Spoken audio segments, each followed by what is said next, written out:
when Pharaoh heard, Moses had to flee for his life, flee to Midian. Oh, that was a start, because Moses then had forfeited his life. He had no right to life beyond that. And he knew that whatever happened to him beyond that point, it was for God. And I know from my own experience, yes, at the age of 21, I had the baptism of the Holy Spirit. And a few years later, I went to study at the Bible College of Wales. I hadn't been there long, and the Lord challenged me. I had a reasonable amount of money to give it all to the gospel, to go to every creature. And Samuel, the director, whilst I was a student, he said to me, God has a great work for you. I had no idea what it was. But whilst I was a student, the Holy Spirit, the person of the Holy Spirit, came and asked me to give him my life. I couldn't give it. I had to be willing to be made willing. But it was on the condition that God, the Holy Spirit, said, when I come in as God, and you go out. Yes, come on. Yeah. Not entitled to anything. I spent a lifetime knowing what God has wanted. And it's only last year that it started to unfold. Yes, I know a few years ago, when I knew that Samuel was dead, and the Holy Spirit came to me, and I felt sick and sick and sick. Why? Can I be responsible through you to take the gospel to every creature? No wonder I was sick. And this is it. We can't look at it and say, what I can do. No, it's what the Lord can do. And Moses, like Moses, I had to be dealt with to the very bottom. Because, I tell you, if you have 1 ounce, 1 scrap of self, 1 scrap of flesh within you, you shall not go through the test. You shall not stand. The powers of evil are so great.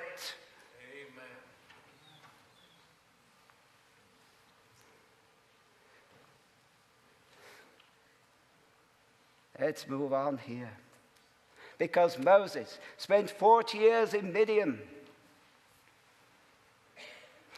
being stripped of everything which was of the past life. That God dealt with him to the very bottom. He changed his ideas. He changed his world. He changed everything about him. And he had no self-confidence left. None whatsoever. Human thinking, human self-confidence had gone out. So that day came when God himself appeared to Moses. He came in the bush, revealed himself as God. Yes, God had known all about Moses, and he had to prepare him to go to do that which God was ready to do. God had heard the cry from those people, his own people, and he was ready to be responsible to see that they were brought out of Egypt. But he couldn't do it of himself. He had to do it through his own vessel. And he will not choose any of you. whilst we think we can do it of ourselves. It's completely against all modern thinking of Christianity.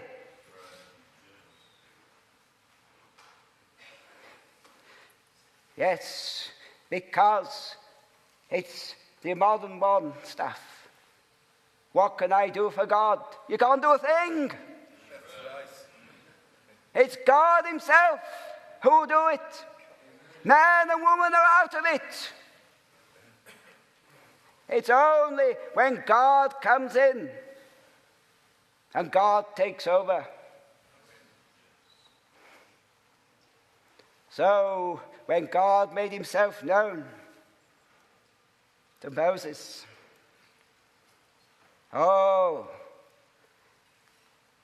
he was not keen on taking up the offer, making excuses, because he saw the task before him was too great. Yes, we can't. It's when we see God himself. I know, with David and myself, he's laid it upon us and take completely impossible situations on a world scale. I don't know how things are going to take place, but God knows. And in his own perfect time, one by one, each one will be fulfilled. So when Moses accepted from God a commission, are you willing to accept a commission from God? Because when you do, you move out of the realm of man and woman into the realm of God. Because then God himself is responsible to do it through you. And the place when you've accepted that commission, yes, it will cost you everything. It will strip you and strip you. It's 1,000 deaths. Many more deaths, a day by day, moment by moment death. I think down here, I wouldn't even dare come up these steps. You think, what was he up to? Saying to God, I can't come up those steps unless it's you. I'd go out and not speak to you if it wasn't God himself who was going to do it through me.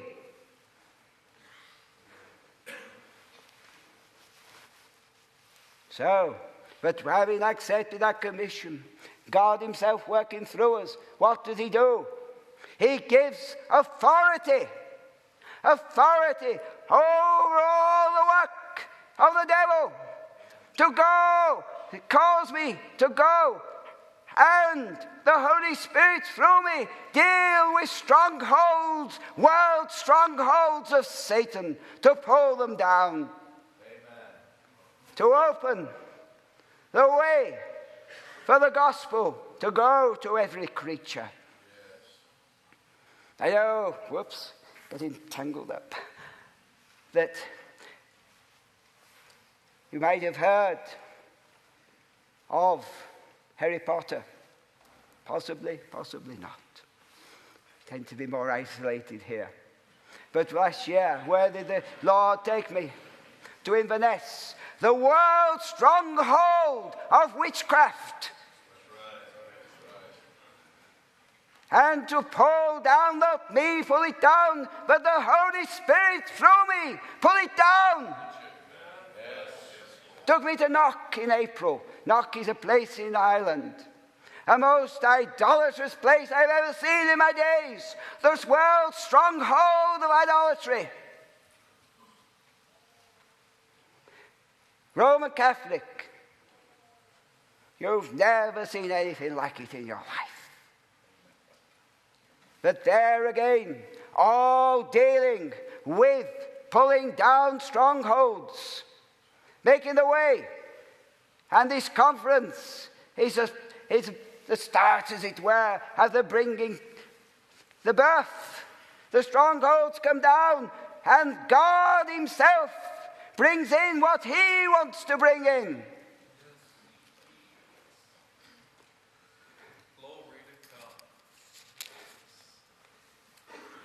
Yes, so Moses,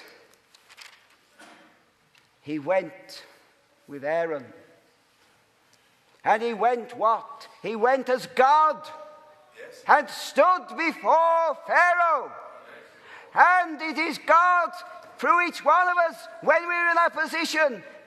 It is God himself. It's not Brian Mason. It is God standing there and dealing with what God himself wants to do.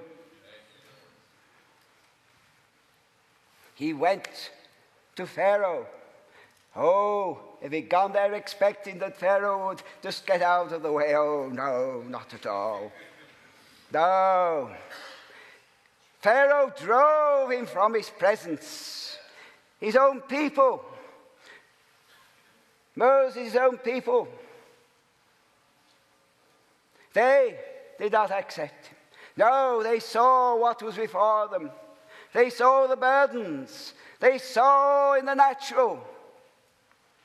When you're looking in the natural, you're in the wrong place.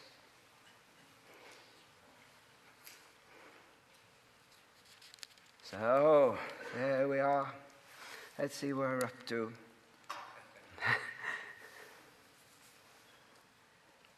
I'm conscious of the time.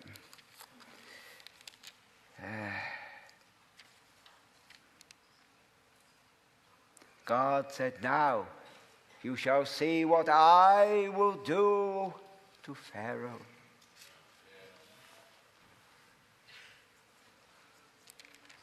And these great miracles, these plagues, one by one, Moses stood there, went before Pharaoh, and Pharaoh's heart became more and more hardened. Until that time when Moses was in an extremity and God would intervene to bring upon Pharaoh his own judgment. And it's when we're in a position of extremity. Yes, if you're going to go all the way with God, you will know it's of God, because he will take you right to the extremity where you know that it's not what you can do. Only God himself can do it.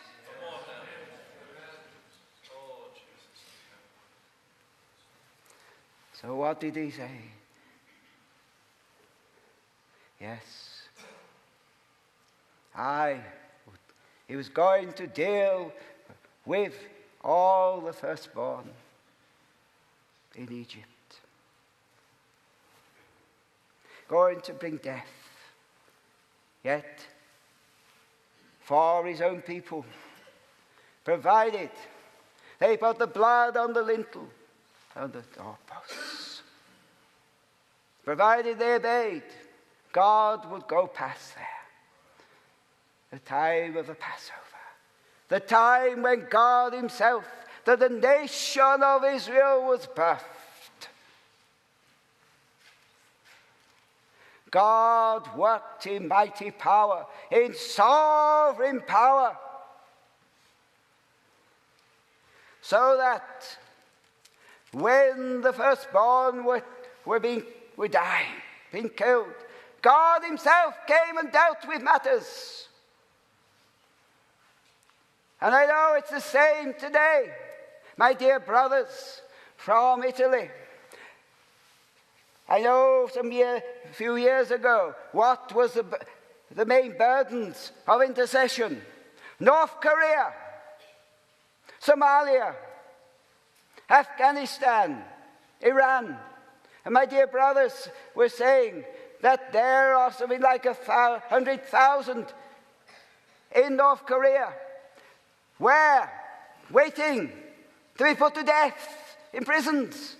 But God himself, as he intervened with the Pharaoh of Egypt, he shall bring down that system in North Korea. Yes. Amen. Yes. There are those who are paying the price now. Going there, they're not counting their lives unto themselves. They're going the way of the cross of Christ. And the cross of Christ for them is death. Are we a people who will go, not just some of the way, but all the way for Jesus? God at work. Somalia. I didn't know one Somali. But yet, when I was here in May, I've been put in contact with a Somali in Louisville. I spoke to him, when was it, yesterday, say that in the States. So we're looking to meet him. But he's had to pay a price too. He's only in his mid-20s. He's married with 2 young daughters. Come out of Somalia into Kenya. Then he's come with his sister to Louisville. With his wife. Want to know him. He's having to walk it without his wife and his children. That is the cost of coming out of Islam for him. Now, when that man could give up his 2 young daughters, the Christ meant more to him than his 2 young daughters. We know he's for real. And I had the privilege of spending time with this young man. No, it's not an easy walk, and you'll never walk it as in the natural. Now, when God intervened, and the people of God, yes, they came out of Egypt, they got to the Red Sea. But what did they see? The Red Sea before them, and the Egyptians behind them. And they said we'd rather have stopped there. We can't. No, you go all the way. These could not see it. They saw God as a deliverer. They had no faith whatsoever.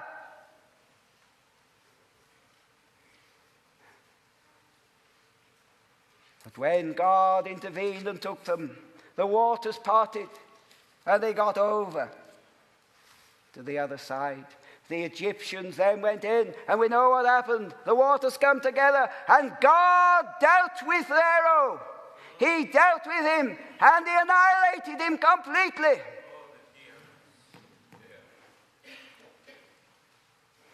And God is moving in these days. He's calling a people out to himself.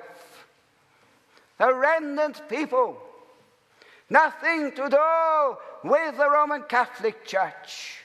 Nothing to do with your charismatics. Nothing to do with your seeker-sensitives.